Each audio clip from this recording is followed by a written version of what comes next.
இன்று கோவை தெற்கு தொகுதியில் சட்டமன்ற உறுப்பினர் அலுவலகம் ISO தர சான்றிதழ் பெற்றதை ஒட்டி கார்பன் நியூட்ரல் ப்ரோக்ராம் இன்னைக்கு ஆரம்பிச்சிருக்கோம்.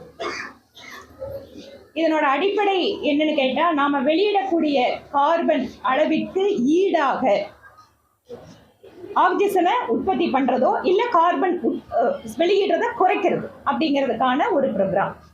அதை இன்று அமலாசலிங்கம் யூனிவர்சிட்டியில் 2500 மாணவிகள் மற்றும் இங்க இருக்கக்கூடிய ஆசிரியர் பெருமக்களோடு இணைந்து கார்பன் கிரெடிட் ப்ரோக்ராம் அப்படிங்கிறத தொடங்கி இருக்கோம்.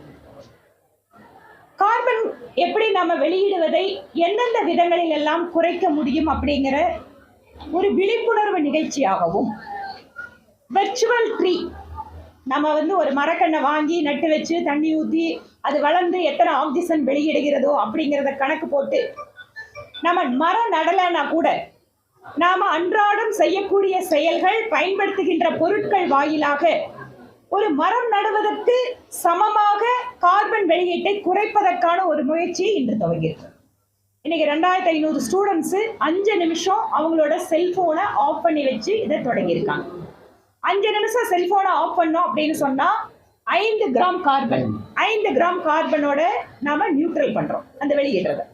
இந்த மாதிரி இன்னைக்கு 2500 பேர் இதை தொடங்குறது மூலமா ஒவ்வொரு நாளும் அவங்க 5 கிராம் கார்பனை குறைக்க ஆரம்பிச்சோம் அப்படின்னு சொன்னா ஒரு வருட காலத்தில் 182 மரங்களை நட்டு வளர்ப்பதற்கு சமமாக இருக்கும்.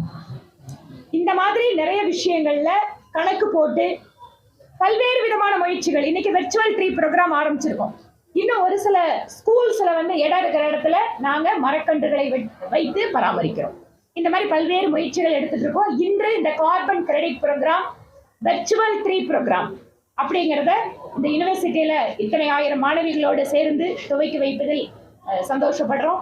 இந்த மாதிரி ஒவ்வொரு பகுதியிலுமே எடுக்கின்ற முயற்சிகள் வாயிலாக உலகத்தினுடைய புவி வெப்பமயமாதல் பிரச்சனைக்கு, அந்த சர்வதேச பிரச்சனைக்கான எளிய தீர்வுகளை நோக்கி நாம் நடைபோடுகிறோம். இந்தியா 2070 கார்பன் நியூட்ரல் அடையணும் அப்படிங்கிற மிகப்பெரிய லட்சியத்தை பிரதமர் மோடி வச்சிருக்காரு நம்மளுக்காக.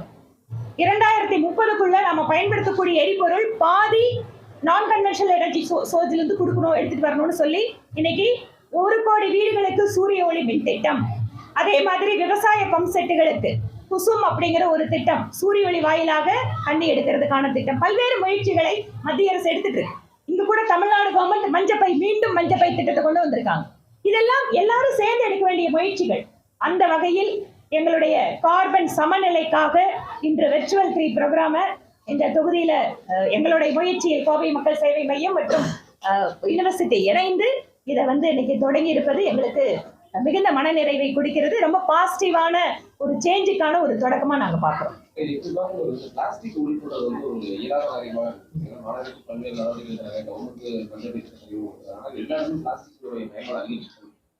இந்த பிளாஸ்டிக்கை நம்ம 2 விதமா பிரிக்கலாம். ஒன்று, மறுசுழற்சி செய்யப்பட வேண்டிய பிளாஸ்டிக். அதுல ஒரு சிலதை முழுமையாக பிளாஸ்டிக்கோட பயன்பாட்டை நம்மளால தவிர்க்க முடியாது. ஏன்னா இன்னுமே நம்ம அதுக்கு ஆல்டர்னேட்டிவான நிறைய விஷயங்களை கண்டுபிடிக்க வேண்டியது. இன்னொரு பக்கம் மறுசுழற்சி செய்ய முடியாத பிளாஸ்டிக், அந்த பிளாஸ்டிக்கை நம்ம எப்படி தடுக்கிறது? இதுக்கு எல்லாமே 2-3 விஷயங்களை நம்ம பார்க்கணும். ஒன்று, அரசாங்கத்தோட பாலிசியில ஒரு சில டிஸ்ட்ரிக்ட் பிளாஸ்டிக் ஃப்ரீ ஜோன் அப்படின்னு அறிவிச்சிருக்காங்க. உதாரணத்துக்கு ஊட்டி மாதிரி இடங்கள். இந்த மாதிரி ஒரு சில மாநகராட்சிகள் அந்த முயற்சி எடுக்கிறாங்க. இன்னொரு பக்கம் நிறைய தன்னார்வ தொண்டு நிறுவனங்கள் இதுக்கு வேலை பண்றாங்க. அவங்களோடதையும் நாம என்கரேஜ் பண்ண வேண்டியது. மூன்றாவதாக மக்களுடைய பங்களிப்பு. நீங்க என்னதான் குப்பை தொட்டி கொண்டு மக்கும் குப்பை மக்காத குப்பை பிரிச்சு கொடுங்கன்னா எல்லாத்தையும் கொண்டு ஒன்னா டம்ப் பண்ற குணம் இன்னைக்கு நம்ம மக்கள் கிட்ட இருக்கு. இதுக்கு நம்ம அவேர்னஸ் கொடுக்க வேண்டியது. It is a continuing process இது. ஆனா நிச்சயமாக மக்களுடைய பங்களிப்பு சிறப்பாக இருந்தால், அரசாங்கம் சொல்லுதோ இல்லையோ, அந்த செல்ஃப் அவேர்னஸ் வந்துருச்சுன்னா இந்த பிரச்சனைக்கு தீர்வு காண முடியும். ஆஸ் அன் எம்எல்ஏவும் ஆஸ் அ ஒரு NGO நடத்துற விதம் நடத்துறவங்க அப்படிங்கிறதையும் நிறைய பேர்த்தோட இந்த மாதிரி இன்ட்ராக்ஷனுக்கான வாய்ப்பு இருக்கிறதுனால இந்த அவேர்னஸ் நிறைய நாங்க கிரியேட் பண்றோம். எங்களால் முடிஞ்சது இந்த மாதிரியான நிகழ்ச்சிகள் வாயிலாக, இந்த மாதிரி ஒரு முயற்சிகள் வாயிலாக இதையெல்லாம் குறைக்கிறதுக்கு முயற்சி பண்றோம். பிளாஸ்டிக் பயன்பாடு இல்லாத ஒரு இடத்துக்கு போகணும் அப்படிங்கறதா நம்மளோட லட்சியம். மெதுவாக அதை நோக்கி நடைபோடுவோம். வெள்ளலூர் குப்பை கிடங்குல 12 நாள் தீ அணைப்புக்கு 27 லட்சம் ரூபாய் டீ செலவுக்கு பயன்படுத்திருக்காங்க. அது இப்ப சர்ச்சையா இருக்கு. இது எப்படி பாக்குறீங்க? ஆமா, அந்த தீ விபத்துல தொடர்ச்சியா நாங்க வந்து ஒரு வார காலம் அணைச்சோம் அப்படின்னு சொல்லியிருக்காங்க. ஒரு வாரத்துல 27 லட்சம் செலவாயிருக்கு. உணவு செலவாயிருக்கு, டீ செலவாயிருக்கு, இல்ல அவங்களுக்கு குளிர்பானம் கொடுத்துருக்கோம் அப்படிங்கிறாங்க. இது வந்து உயர்தர குளிர்பானங்கள். அது எத்தனை பேரு, எத்தனை ஷிஃப்ட், எத்தனை மணி நேரம், இல்ல அப்படி ரொம்ப ஹை குவாலிட்டியா அந்த டீக்கு கணக்கு போட்டா அந்த டீயை எந்த ஹோட்டல்ல இருந்து வாங்குனாங்க, இதெல்லாம் கொஞ்சம் இன்னும் தெளிவா சொன்னா நல்லா இருக்கும். மாநகராட்சி அவசர அவசரமா ஒரு விளக்கத்தை கொடுத்துருக்காங்க. நாங்க இதை பண்ணோம் அதை பண்ணோம் அப்படின்னு சொல்லி நீங்களும் மீடியாவில எல்லாம் எடுத்து போட்டிருக்கீங்க அதற்கு பதில் அப்படின்னு. ஆனா என்ன அந்த பதில்லன்னா, அப்படி அந்த காஸ்ட்லியான டீயும் சாப்பாடும் இப்படி எல்லாம் கொடுக்குற அளவுக்கு மாநகராட்சிக்கு பெரிய மனசு இருக்கா அப்படிங்கிறது ஒண்ணு. ரெண்டாவது, உண்மையாவே அதனோட ரேட் என்ன, அது இன்னும் டீட்டெயிலா எடுத்து கொடுக்கணும். மொத்தம் பொதுவா நாங்க இவ்வளவு தூரம் அப்படின்னா எத்தனை மேன் பவர், எத்தனை வேளை உணவு, எந்த டீ, அதுக்கான காஸ்ட் என்ன அப்படிங்கிற பிரேக்கப் இல்ல. அந்த அந்த பதில் அப்படிங்கிறது பொதுவான பதிலா இருக்கு. அது திருப்தி இல்ல. மக்களுக்கு ஒரு சந்தேகம் அப்படின்னு வந்திருக்கு. 27 லட்சம் ரூபாய்க்கு டீ குடிச்சாங்க அப்படிங்கிற மாதிரி தான் இருக்கு. அதனால இன்னும் அதுல விளக்கம் வேணும் அப்படிங்கறத நாங்க எதிர்பார்க்கிறோம். காந்திபுரம் பஸ் ஸ்டாண்டுக்கு பாய்லட் கிளீன் பண்றது கூட 24 லட்சம் ரூபாய் செலவு பண்ணணும். நிறைய விஷயத்த கேட்டா அதிர்ச்சியா இருக்கு. அதிர்ச்சினா உண்மையாவே அதிர்ச்சியா இருக்கு. ஏன்னா டாய்லெட் எங்கேயும் கிளீன் பண்ற மாதிரி ஒன்றும் தெரிய மாட்டேங்குது. குப்பையும் எடுக்க மாட்டேங்கிறாங்க. டெண்டர் எடுத்துருக்கோம். ஏன் தொகுதி இல்லைங்க, நான் மேம்பாட்டு நிதியில ஒரு இந்த பார்க்கை வந்து ஒன்று ரெடி பண்ணி அங்க வந்து ஒரு பேட்மிண்டன் கோர்ட்டுக்கு லட்சக்கணக்கில் செலவு பண்ணி கொடுத்துருக்கேன். அது பார்த்தா கொஞ்ச நாள் கழிச்சு நான் போய் பாக்குறேன் அப்படியே ரொம்ப மோசமா கிடைக்குது. என்னங்கன்னு கேட்டா, இல்லைங்க லோக்கல்ல இருக்கிற ஒருத்தர் கான்ட்ராக்ட் எடுத்தாருங்க, அவர் வேலையே செய்யலைங்க. இதுதான் இன்னைக்கு பார்க்குகளோட நிலைமையா இருக்கு.